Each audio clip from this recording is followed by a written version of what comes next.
In today's video, I'm going to teach you how to name your Shopify store. By the end, you'll know exactly where to go in your Shopify admin, how to update your store name, and how to make sure the change is saved and visible across your dashboard. Start by signing in to your Shopify admin. From the sidebar, click Home to make sure you're on the main dashboard. This helps reset your view so the next steps are easy to follow. Now, look toward the bottom left corner of the admin and open Settings. Inside Settings, choose General.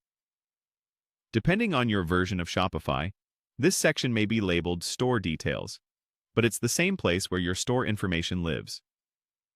In this area, find the Store Name field. This is the name your customers will see in places like your checkout, order notifications, and parts of your admin. Click into the Store Name field and type the name you want to use. Aim for something short, clear, and brandable. Avoid special characters that may not render well in emails, and consider how it will look in your header and on invoices. If you're undecided, you can always update this later. Changing the store name here won't alter your myshopify.com domain or any connected custom domain. Once you've entered your new name, look for the Save button at the top or bottom of the page and click Save. Give it a second to process. You should see a confirmation that your changes were saved.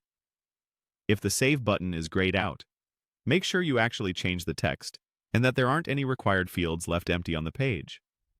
After saving, stay in the General or Store Details section for a moment and confirm the store name now shows your update. You'll typically also see the new name reflected in the admin header shortly after. If it doesn't appear right away, refresh your browser. A couple of quick tips as you finalize your name. Keep it readable, avoid hard-to-spell words, and think about how it sounds when spoken aloud. If you plan to use a custom domain or social handles later, check that a close match is available. And remember, this setting controls the display name for your storefront and communications, not the technical URL of your store. That's it. You navigated to Home, opened Settings, went into General or Store Details, edited the store name field, saved your changes, and verified the update. Thanks for watching. And if this was helpful, keep building.